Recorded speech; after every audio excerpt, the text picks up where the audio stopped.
পরম দয়াল শ্রী ঠাকুর সম্পর্কে আমাকে কিছু আলোচনা করবার জন্যে আমাদের পরিচালক নিখিল দাদা তিনি আমাকে আদেশ করেছেন। কতটুকু তার সম্পর্কে বলতে পারবো, সমুদ্রের তীরে দাঁড়িয়ে ওই মানে এক অঞ্জলি ভরা সেই জল ছাড়ার উপায় কি? তিনি তো অনন্ত, অপার, অসীম, তাকে বলে সীমায়িত করা যাবে না। তথাপি আমরা আমাদের বাস্তব চলনের মধ্যে যারা তার সঙ্গী সাথী হয়ে চলেছেন তাদের থেকে আমরা কিছু পাই।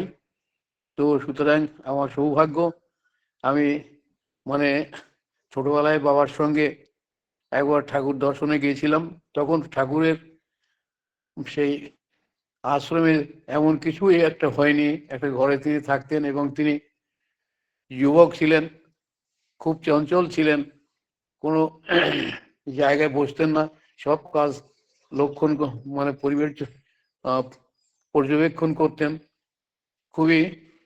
আর ছোট ছোট ওর একটা তাঁবু টানানো হতো, অনেকগুলি ছোট ছোট একটা তাঁবু, সেখানে প্রচুর মানে গরম, প্রচুর ঠান্ডা ইত্যাদি। তো সেখানে বসে বসেই যে যার মতো করে প্রার্থনা করত। আর ওই সেখানে একটা দূরে অন্তঃসলীলা একটা নদী আছে, সেই নদীতে যে চান করতে হতো, সেখানে বালি খুঁড়ে একটা মানে ছোট একটা গর্ত করে রাখা হতো। পরে যে জল সঞ্চয় হলে সেখানে চান করতে হতো। এত প্রতিকূলতার মধ্যে তিনি সেই যে বিরাট একটা অসামঞ্জস্য পরিবেশে বা স্থানে সৎসঙ্গের প্রতিষ্ঠান তিনি গড়ে তুললেন। তিনি তো সর্বশক্তিমান, তার কাছে আর মানে এটা কি কঠিন ব্যাপার কি? যাই হোক, সে তখন আমরা ছিলাম, কয়েকদিন ছিলাম, ঠাকুরের সঙ্গ করতাম, দেখতাম। পরবর্তী সময় আমি যখন প্রি ইউনিভার্সিটি পড়ি বনগাঁ কলেজে, বনগাঁ দীনবন্ধু কলেজে, সেখান থেকে পড়তে পড়তে কি এক মনের মধ্যে ভাবনা আসলো, এই সব তো অসার, পড়াশুনো করে কি হবে? আর এখানে এসে সঙ্গে বন্ধুদের সঙ্গে সঙ্গীর সাথে ঘুরে বা কি হবে? যিনি বিশ্বের মালিক, জীব জগতের কুল মালিক, এই আমার জীবনের আগম নিগম সবকিছু যার কাছে, যার অহেতুক কৃপায় আমি প্রভৃতি এই পৃথিবীতে এসে এই সবার সঙ্গে মানে সাক্ষাৎ করতে পারছি, সেই পরম পুরুষ তিনি তো বাস্তবে রক্ত মাংস সংকুল দেহে লীলা করে চলেছেন। আমি তার কাছে যাই। তো যাই, এই বলে বাড়িতে চলে আসলাম। বাবার কাছে বললাম আমাকে কিছু পাথেও দেন। বাবা বললো আমার কাছে খুব বেশি পয়সা নেই, তথাপি কিছু দিলেন। সেই সময় যে ঠাকুরের সঙ্গে দীর্ঘ 15 দিন ঠাকুরকে সেবা করার সুযোগ পেয়েছিলাম, এটা জীবনের পরম ভাগ্য আমার।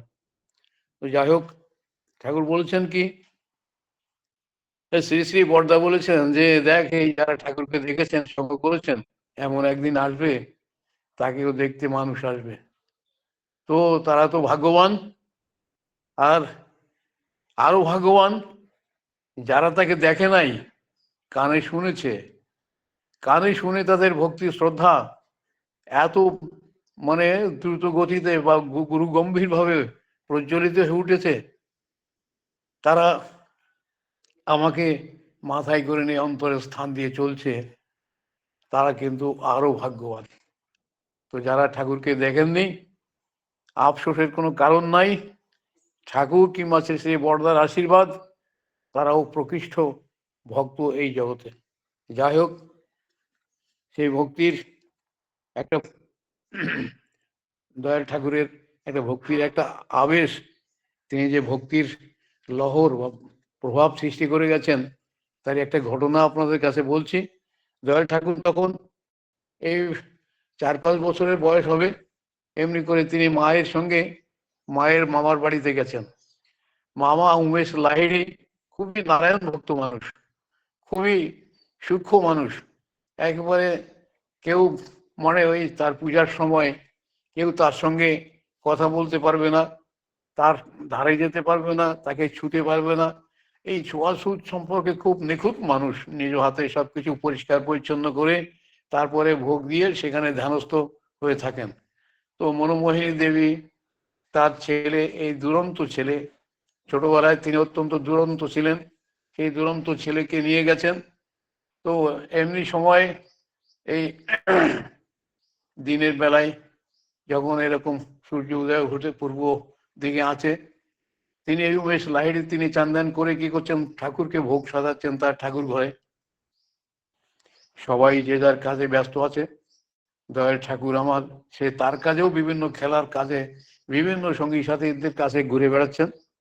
এমন সময় ওই ভক্ত মানুষ মানে খুব সুষ্ঠুভাবে ভোগটা সাজিয়ে দিয়ে প্রভুর চরণে নিবেদন করে তিনি ওই ধ্যানস্থ হয়ে ঠাকুরকে ডাকছেন। এই ভোগটা তিনি নিবেদন করেছেন, তার ধ্যানে রত হয়েছেন। হঠাৎ হলো কি, একটু কট করে শব্দ শুনলো তার ওই ধ্যানের মধ্যে। শুনলো, চোখ খুব উন্মিলিত করে দেখলো যে এখানে মনোর ছেলে এসে আমার এই নারায়ণের ওই আসনে ওঠার চেষ্টা করছে। সে কি সর্বনাশ! খুব রেগে গেলেন, মনোকে ডাকলেন। মনোকে ডেকে বললেন, মনো, তোর ছেলেকে সামলিয়ে রাখ, এ আমার পূজার ব্যাঘাত ঘটাচ্ছে। তো সুতরাং সে পূজার যখন ব্যাঘাত ঘটাচ্ছে, মা মনমোহিনী দেবী একটু ক্ষুণ্ণ হলেন। তাকে নিয়ে বললেন, যা আবার খেলতে যা, ওই সঙ্গীর সাথে খেলতে যা। খেলছে, সে খেলতে গেছে। ইনি আবার সব ওই গোড়া থেকে শুরু করে সব ওই মানে যা কিছু আসবাবপত্র ধোয়া টোয়া করে সাতশত করে এগুলি সব অসুচি হয়ে গেছে, ওখানে ছুঁয়ে দিয়েছেন ঠাকুর। মানুষের এই যে ধারণা, আবার সব ঠিকঠাক করে মানে ওখানে ভোগ সাজিয়ে দিয়ে তিনি অন্তর মানে ধ্যানস্থ হয়েছেন। এমন ধ্যানস্থ হয়ে কিছুক্ষণ পরে আবার শব্দ হয়েছে। শব্দ হলে এই তিনি মানে নয়ন মেলে দেখে কি ওই সেই মনোজ ছেলে আবার, সে যে এবার প্রায় সিংহাসনে উঠে গেছিল। মনোকে ডেকে খুব বলল, মনো, তোর ছেলেকে তুই সামনে রাখবি? মনোকে খুব কড়া করে বললে।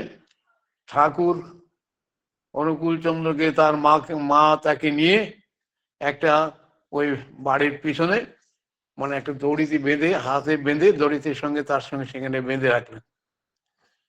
বেঁধে রেখে দ্বিতীয়বার তো এভাবে চলে গেল।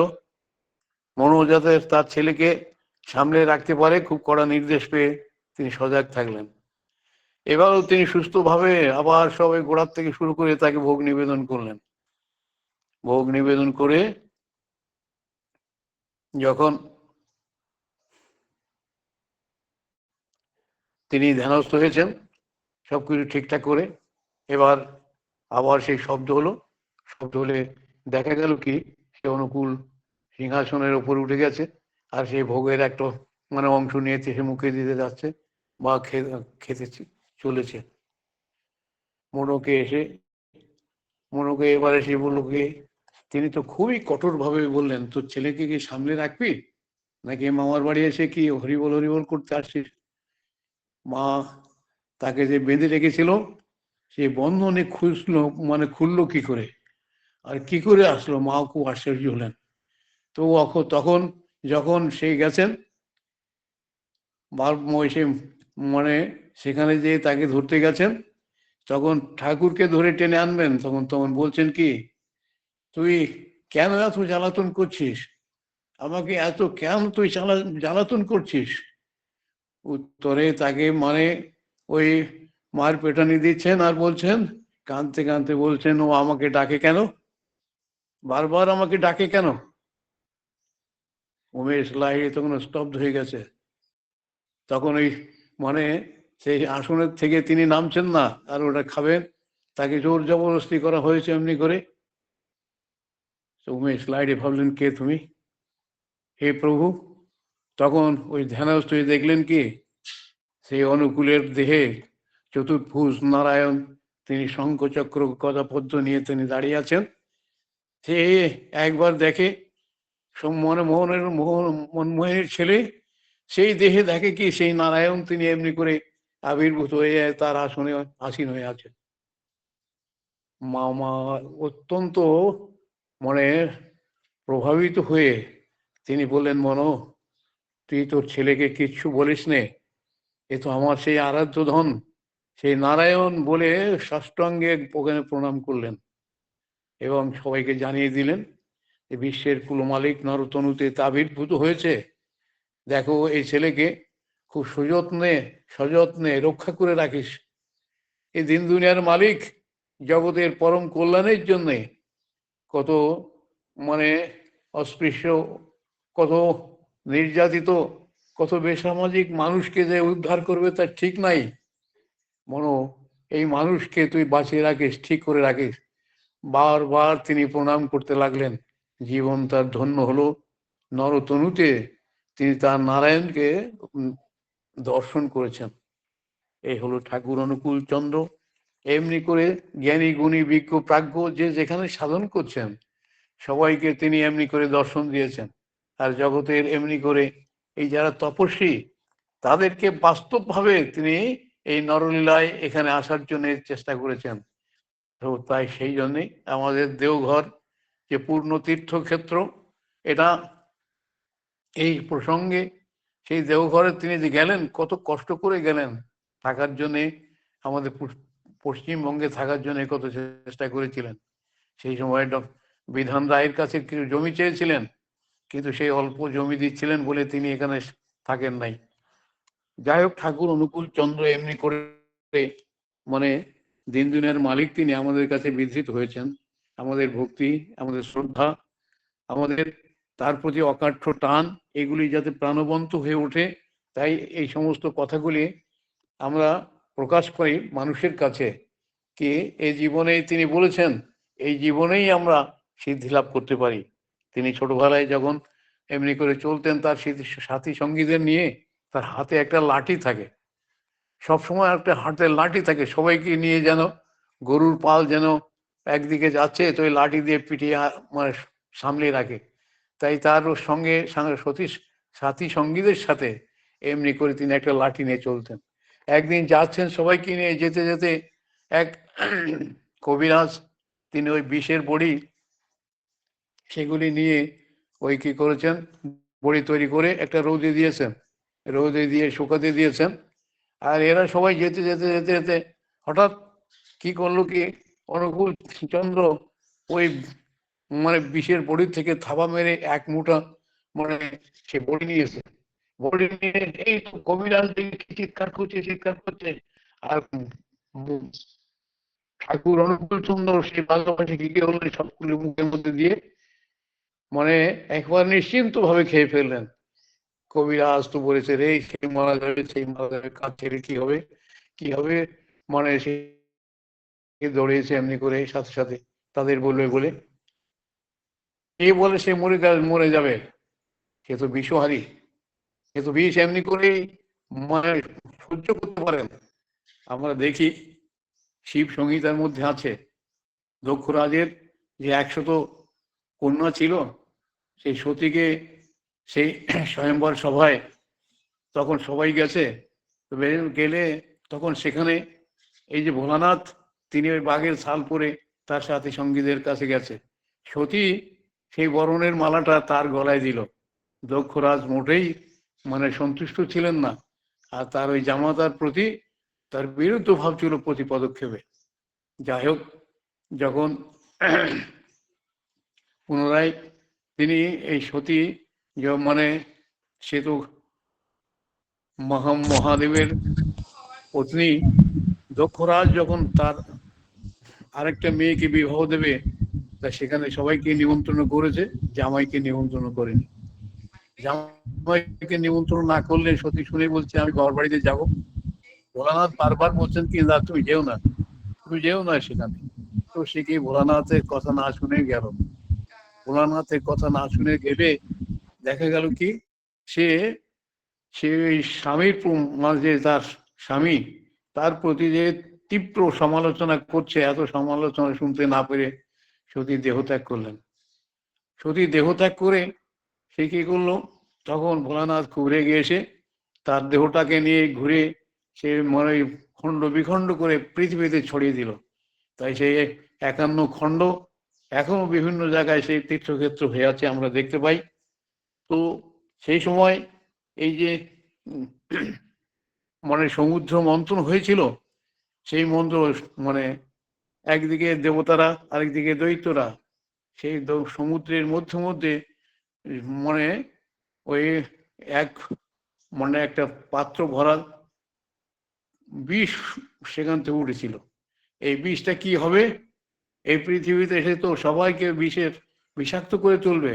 তাই মানে মহাদেব সেটাকে তিনি নিজের মানে কণ্ঠে ধারণ করেছিলেন, তাই তার ওই কণ্ঠটা নীল হয়ে আছে, কিন্তু পাকস্থলীর মধ্যে যায়নি। এই কণ্ঠে তিনি সেই বিষ রক্ষা করেছিলেন, তাই তার আর এক নাম নীলকণ্ঠ। তো এমনি করে ঠাকুর অনুকূল চন্দ্র দেখালেন যে নীলকণ্ঠ হয়ে মহাদেব সেই বিষটা সে পান করতে পারেননি, কিন্তু এবার ঠাকুর অনুকূল চন্দ্র এসে সমস্ত বিষ ভক্ষণ করে হজম করার শক্তি নিয়ে তিনি পৃথিবীতে লীলা করতে আসছেন। তাই ওই মানে আমাদের যে কবিরাজের সেই বিষ বড়িগুলি অক্লান্ত মানে পরিশ্রম করেও সেই কবিরাজ তাকে বিরত করতে পারেনি।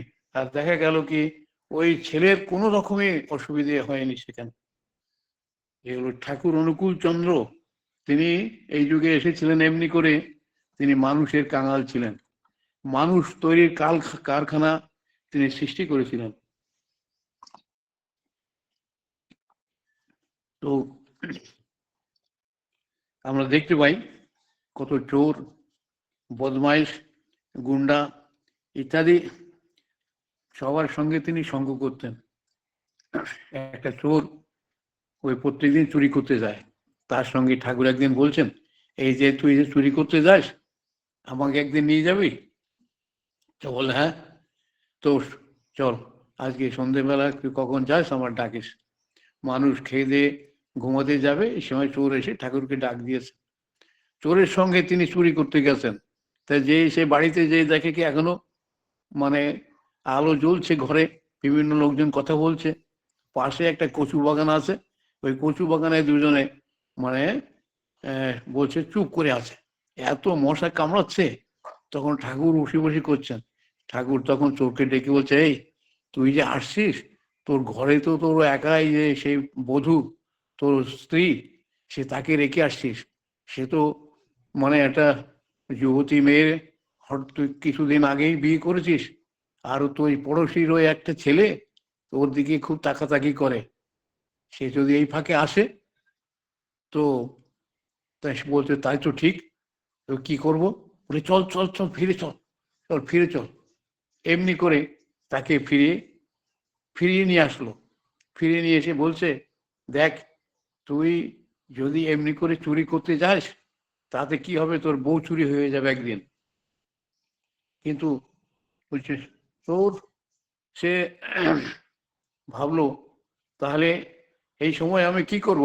তখন বললো, দেখ এই সময় তুই আমার কাছে আসবি অথবা অন্য কোনো কাজে ব্যস্ত থাকবি, তোর এই যে স্বভাবটা হয়ে গেছে এটাকে তোর মন থেকে পরিষ্কার করে দে, প্রকৃত মানুষ হওয়ার চেষ্টা কর, আমার কাছে আসলে অনেক যুক্তি বুদ্ধি পাবি, সেইভাবে কাজে এগিয়ে চলবি।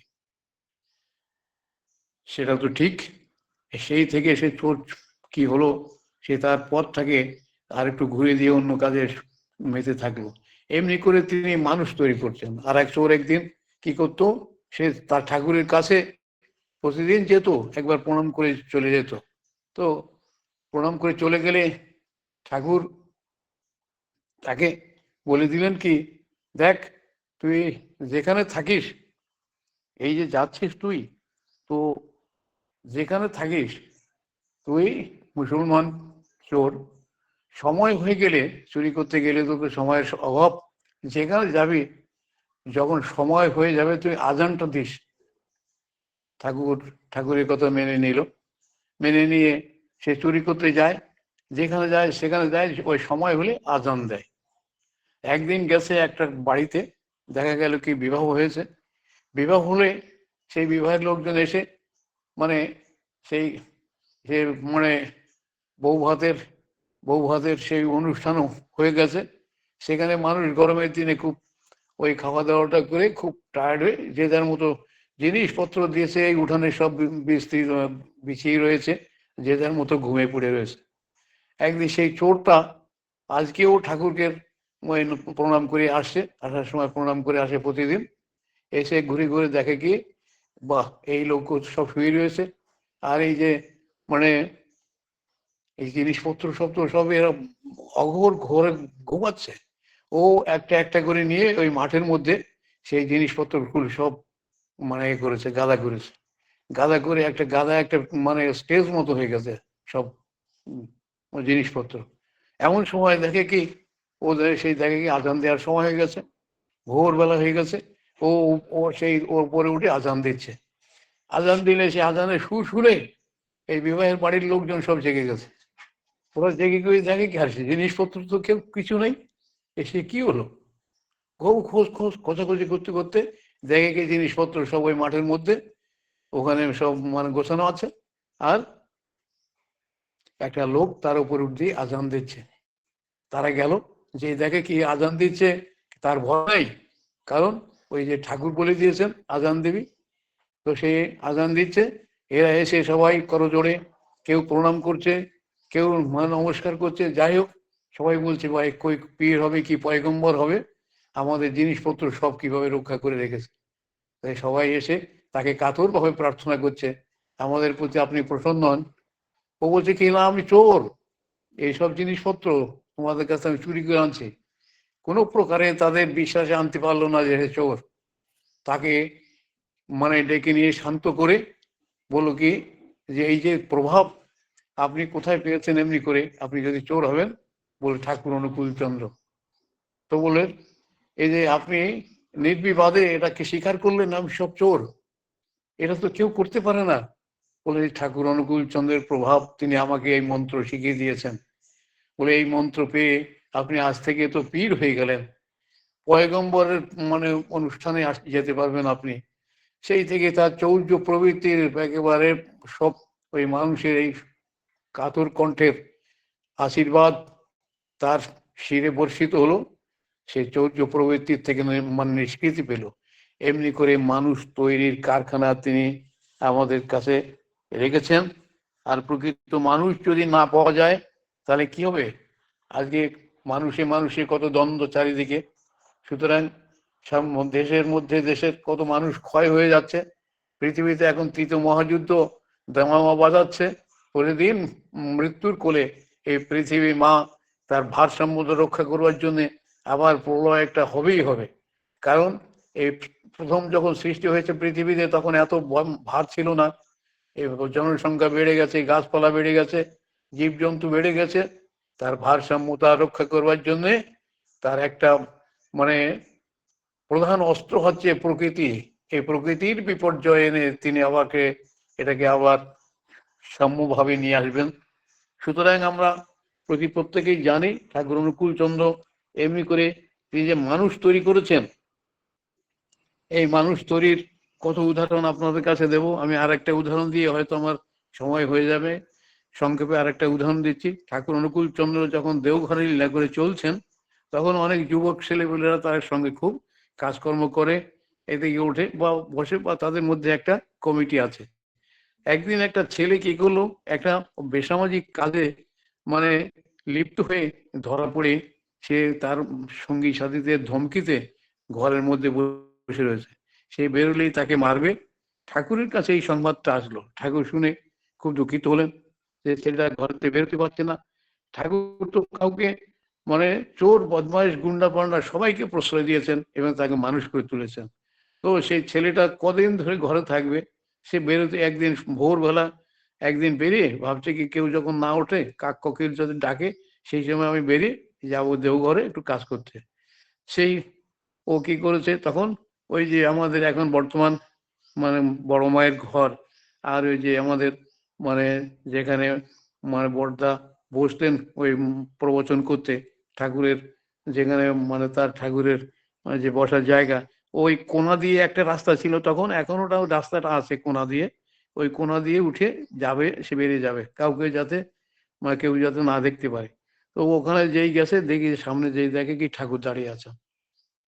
মালিক তিনি জানেন ও যাবে, তাই তাই দাঁড়িয়ে আছেন। ও ঠাকুরকে দেখে ভয়তে জড়সড় হয়ে গেছে। ঠাকুর কোনো কথা না বলে বলে, তুই কোথায় যাচ্ছিস রে? বলে, আমি দেওঘরে যাচ্ছি। টাউনে। বলে তুই আমার এই বইটাকে দেখে আসিস তো কোনো লাইব্রেরিতে আছে কিনা, যা মনে আমার এই কাজটা একটু করে দিস।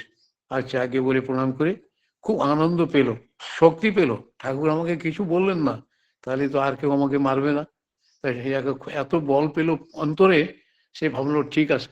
তো গেল, সে যে ঘুরে ঘুরে সে লাইব্রেরিতে ঘুরে এসে দেখে সে বইটা দেখলো, দেখলে কি করলো, একটা খুব বিচার বুদ্ধি সম্পন্ন করে বইটা কিনে নিয়ে আসলো। কিনে নিয়ে এসে তখন তিনি, তখন ওই ছেলেটা আসছে। এদিকে আমাদের দিগ্বিজয়ী, বিশ্ববিজয়ী, বিজয়ী, বিশ্ববিজয়ী মানে দুইজন ভক্ত, তারা সারা পৃথিবী লয় করে ঘুরে চলে আসবে। রিয়াচার হাউজারম্যান, রিয়াচার হাউজারম্যান আর আমাদের